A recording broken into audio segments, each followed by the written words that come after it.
Hello बच्चों, let's read this question. The question say that a ladder of length 6 meter make an angle of 45 degree with the floor while leaning against one wall of a room.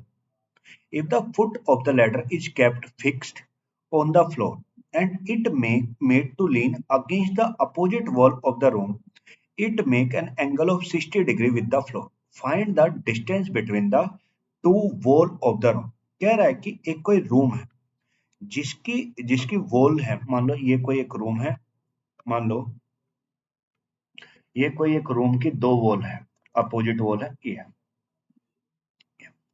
अब इस room के अंदर कोई एक ladder रखी हुई, इस room के अंदर कोई एक लैडर रखी हुई यहाँ, ये कोई एक लैडर रखी। अब बोलते हैं कि अगर ये और उसका जो फुट है वो फिक्स है, मान लो ये इसके फुट की पोजीशन है एक्स। अब बोलते हैं अगर इसे इसके इस वाली वॉल के साथ इसे लीन किया जाए ये, तो और ये जो एंगल बनाती है कितने डिग्री का एंगल बनाती है भाई, ये 45 डिग्री का एंगल बनाती है। ये इसके साथ जब इसे लगाया गया तो कितने 45 डिग्री का एंगल बनाती है। तो ये मान लीजिए ए है, ये बी है, ये क्या सी है, ये डी है। अब बोलता है और इस जो लेटर की लेंथ है वो कितनी 6 मीटर है। अब बोलता है अगर इसी लेटर के इस पॉइंट को फिक्स रखते हैं, फुट को फिक्स रखते हैं, दूसरी वॉल के साथ इसे इस तरीके से बनाए खड़ा किया, तो ये जो एंगल बनाती है कितने डिग्री का बनाती है, 60 डिग्री का बनाती है, 60 डिग्री। अब लेटर तो ये तो ये भी कितने होगी 6 मीटर होगी। वेरी। अब बोलता है बताओ इन दोनों जो वॉल है ए बी और सी डी, इनके बीच की डिस्टेंस कितनी है। अब हमसे ये पूछा, अब देखो उसने हमें दे क्या दिया, उसने हमें सबसे पहले लेंथ ऑफ द लेटर दिया, और लेंथ ऑफ द लेटर है कितनी ए एक्स। भाई ये होगा ए एक्स और ये क्या होगा सी एक्स, एक ही लेटर ही तो है दोनों, तो होगा A x equal to C x और कितना हो गया 6 metre, A x equal to C कितना 6 मीटर। एक बात है।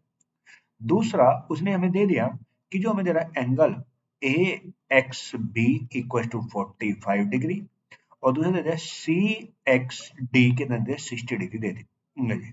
और हमसे पूछा है बी डी की डिस्टेंस बताओ कितने होगी, बी डी बताना ये। तो अगर बीडी हमें बताना है तो यहाँ पे अगर मैं यहाँ पे मेरे पास दो ट्राइंगल, तो in triangle A B X, A B X या ए एक्स बी की यहाँ पे बात कर, A X B, A X B की अगर मैं यहाँ पे बात करूंगा तो ए एक्स बी मेरा है कितना 45 डिग्री। तो अगर मैं यहाँ पे टेन यहाँ पे, अब देखो थीटा के सामने वाली साइड होती है परपेंडिकुलर, ये होता है मेरा बेस और ये मेरा क्या होता है हाइपोटेन्यूज। तो अगर हमें यहाँ पे बेस हमें बी डी निकालना है तो बेस और मुझे हाइपोटेन्यूज में रिलेशन देखना पड़ेगा। तो बेस और हाइपोटेन्यूज में कौन रिलेशन बताता है, ये बताता है मेरा कोस थीटा।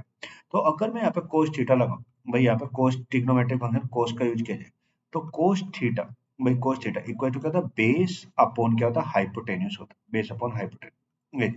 तो बेस है कितना बी एक्स हो गया, ये हो गया बेस अपॉन हाइपोटेन्यूज, तो बी एक्स अपॉन हाइपोटेन्यूज कितना ए एक्स हो गया ये। तो अगर यहाँ पे वैल्यू पुट करें, भाई होगा कोस 45, कोस 45 इक्वल टू कितना होगा बी एक्स, तो बी एक्स तो नहीं पता, अपॉन यही बताया ए एक्स कितना 6 है। कोस 45 मेरा होता कितना 1/√2 होता, 1/√2 ये। तो क्या बी एक्स अपॉन कितना 6, तो ये यहाँ पे चला गया, तो बी एक्स का मान कितना आ गया 6 अपॉन रूट टू। अब 6 अपॉन रूट टू तो ये आ गया, तो अगर इसे रैशनलाइज किया जाए तो ये होगा √2 अपॉन √2, मुझे बी एक्स कितना आ गया, अगर यहाँ पे लिख दे तो ये आ गया 6 अपॉन रूट टू। अब नीचे अंडर रूट है तो इसे रैशनलाइज कर दे तो √2 इंटू √2 कितना होता है 2, तो ये होगा 2 और ये कट कितना आ गया 3/√2 मीटर, यानी बी एक्स का तो मान निकल गया, बी एक्स कितना आ गया 3/√2 मीटर आ गया, बी एक्स आ गया 3/√2 मीटर। अब सिमिलरली दूसरे ट्राइंगल को लो, सिमिलरली दूसरे ट्राइंगल को लें, तो अगर मैं बात करूं इन ट्राइंगल, भाई in triangle C X D की बात करें, ये सी एक्स डी, और यहाँ पे अगर मैं कोस थीटा का यूज करूं तो कोस, अब देखो कोस 60 इक्वल टू कितना हो गया भाई, ये हो गया 60 कितना बेस एक्स टी अपॉन कितना हो गया, ये कितना हो गया एक्स सी, तो एक्स डी तो नहीं पता, एक्स टी अपॉन कितना हो गया 6 हो गया।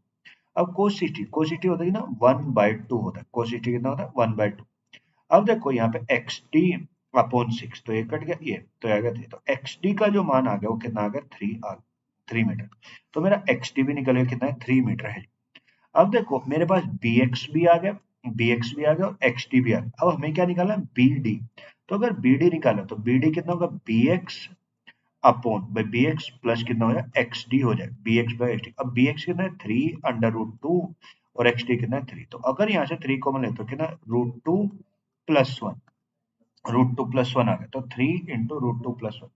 अब देखो ये 3 ओ सॉरी यहाँ पे ये होगा 3 × √2 + 1, और √2 का मान कितना होता है भाई, ये होता है 1.41 + 1, ये होगा तो 1 तो होगा 2.41 × 3, तो 3 एकम 3, 3 चौक 12, 1 3 दूनी 6 1 7, तो ये होगा 7.23 मीटर। यानी जो ये रूम की वॉल है, इनके बीच की जो डिस्टेंस रही होगी, the distance between the wall of the room is 7.23 metre रही होगी। So the answer of this question is 7.23 meter. Hope you will understand it. Thank you and best of luck.